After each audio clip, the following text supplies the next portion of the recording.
Assalamu alaikum. This is Sakifa from Mazabeam Vlog. Welcome back to my another vlog. ভিডিওটা যদিও অনেকদিন আগের, এখনই আপলোড দিচ্ছি কারণ তখন আমার ভিডিও আপলোড দেওয়া হয়নি। আমি ওই দিন চলে গিয়েছিলাম রেডিসনে। অবশ্য আমি একা না, আমি তো আর একা কখনো যাই না, আমার সাথে আমার বোন অলওয়েজ থাকে। আমি আর আমার বোন গিয়েছিলাম রেডিসনে। তখন একটা মেলা হচ্ছিল, আমরা আসলে মেলা হচ্ছিল সেটা ওখানে যাওয়ার পরপরই জানতে পারি। এটা আমরা আগে যদি জানতাম তাহলে হয়তো একটু প্রিপেয়ার থাকতাম। যাক, আমরা গিয়েছিলাম, গিয়ে আমরা দুটো খাবার অর্ডার করে নিই। দেন আমি আরও কিছুক্ষণ বসে আড্ডা দিই। দেন আমরা পাশে আরেকটা রেস্টুরেন্টে বসেছিলাম। ওখান থেকে আমি একটা ব্রাউনিস আর একটা কেক অর্ডার করি। ব্রাউনিসটা আমার অনেকদিন ধরে খেতে ইচ্ছে করছিল, বাইরেরটা ব্রাউনিস। এটা খেয়েছি, ব্রাউনিসটা আমার কাছে খুবই ভালো লেগেছে।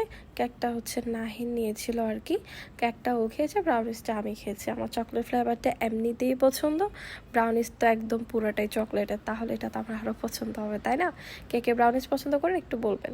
তারপর আমি এগুলো শেষ করে চলে যাই রেডিসনের সেই মেলাতে।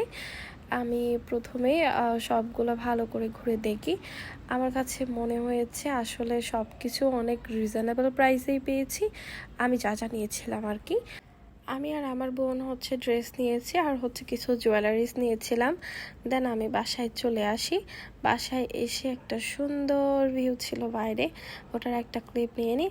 আমি বাসায় আজকে বিকেলে স্যান্ডউইচ মেক করেছি, সেটাও আমি আসলে পুরো স্যান্ডউইচের ভিডিওটা নাই আমার কাছে এখন। আপনাদের কারো যদি লাগে আমাকে অবশ্যই কমেন্ট করে জানাবেন, আমি ইনশাল্লাহ দেওয়ার ট্রাই করব। ওই দিনে স্যান্ডউইচটা কেন যায় না অনেক ভালো হয়েছে। আমি চিকেনের পরিমাণটা একটু বেশি দিয়েছিলাম, তার কারণে হয়তো। আর যদি মেয়োনেজটা ভালো হয় তাহলে অবশ্যই স্যান্ডউইচটা ভালো হবে, এটা আমার কাছে মনে হয় আর কি। যদি হয় মেয়োনেজটা বাসায় নিজের হাতের বানানো তাহলে তার কোনো কথাই নেই। দেন আমি এটা বানাই, সবাই মিলে খেয়ে নেয়। আসলে অনেক কমপ্লিমেন্ট পেয়েছিলাম সবার কাছ থেকে। নো মোর টুডে, আল্লাহ হাফেজ।